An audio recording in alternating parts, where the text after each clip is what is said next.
tempo mudou, a garganta arranhou e você já toma logo um remedinho para garantir. Ou então você já está com um pouquinho mais de sintoma, nada muito grave, mas já coloca na cabeça o seguinte, que é um quadro, às vezes até de vida e morte, né? E toma mais um remédio, fica preocupado com a saúde, é normal, super normal, todo mundo fica, mas é necessário ter cautela, a gente tem mesmo que se cuidar. Mas achar que sempre está doente, isso tem nome, é hipocondria. E a automedicação, que é tomar o remédio por conta sem a prescrição médica, é um dos principais riscos para quem tem essa condição.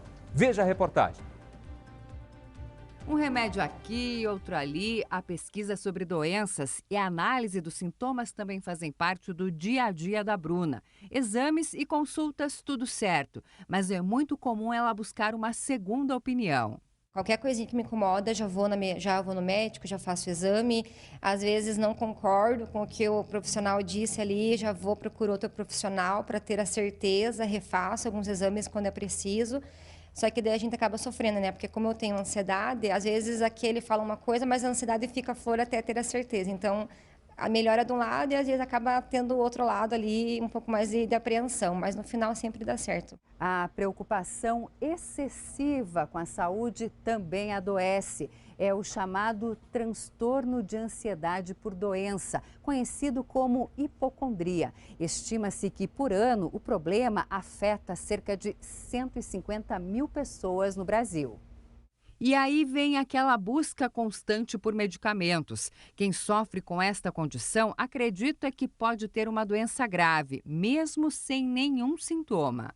Eu tenho uma filha que é hipocondríaca, gosta de comprar remédio, às vezes não precisa, compra. Eu corro de remédio, mas tenho que buscar, vou fazer o quê? Sou diabético, tenho pressão alta, o que eu tenho que fazer? Tenho que tomar remédio, mas não sou hipocondríaco, não sou. Os remédios mais procurados são os que não precisam de prescrição médica, como os analgésicos, antigripais, vitaminas e relaxante muscular. Pessoas com este transtorno geralmente acabam se automedicando, o que não é indicado, como explica esta farmacêutica. O ideal é que ele busque uma ajuda médica, né, para entender o que ele precisa de fato, porque pode acarretar intoxicações, medicações erradas, reações adversas, né?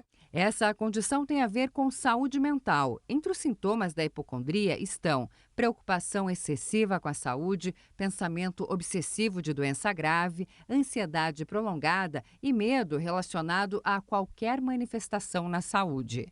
Não existe uma causa para a hipocondria, mas geralmente ela é correlacionada com alguma doença psiquiátrica, principalmente a ansiedade, mas podem ter outras também, e traços de personalidade em que a pessoa ela parece precisar de estar com algum sintoma ou com alguma doença para ela se sentir útil. O diagnóstico, geralmente ele é feito em associação com o psiquiatra e o médico clínico, buscando alguma associação entre aquele sintoma que ele está tendo junto com alguma causa emocional. O médico ainda destaca que é uma condição séria e que, se não tratada, gera inúmeros prejuízos ao bem-estar da pessoa.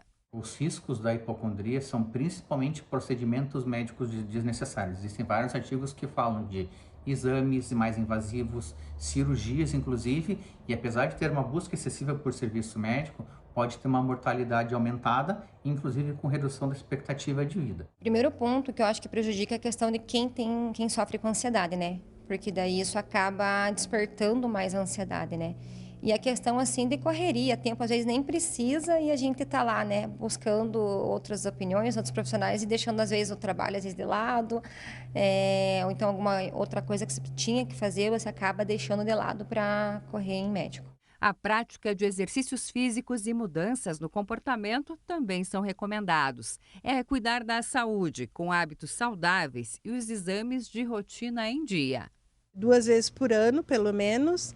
Exames de sangue mais seguidos, mas nada fora, assim, apavorada e fazer e comprar remédio, não, isso não. E a receitinha sempre, graças a Deus, não tem mudado muita coisa. Um pouquinho de colesterol, meu marido tem diabetes, é coisinha da idade, né? Mas sempre de boa, procura o médico quando precisa. Graças a Deus, a nossa vida está indo controlada, a nossa saúde. E tem mais um complemento aqui que deixa as pessoas ainda mais apavoradas nos primeiros sintomas de uma eventual doença, que é procurar na internet. Lá, o que é que eu tenho? A internet vai falar um monte de coisas. E aí você, por conta própria, você define que tem aquele diagnóstico que a internet te passou e vai lá e toma remédio por conta própria. Não é legal, né? Sempre, quando os sintomas forem intensos, procure um médico, procure um diagnóstico médico para aí sim tomar o medicamento.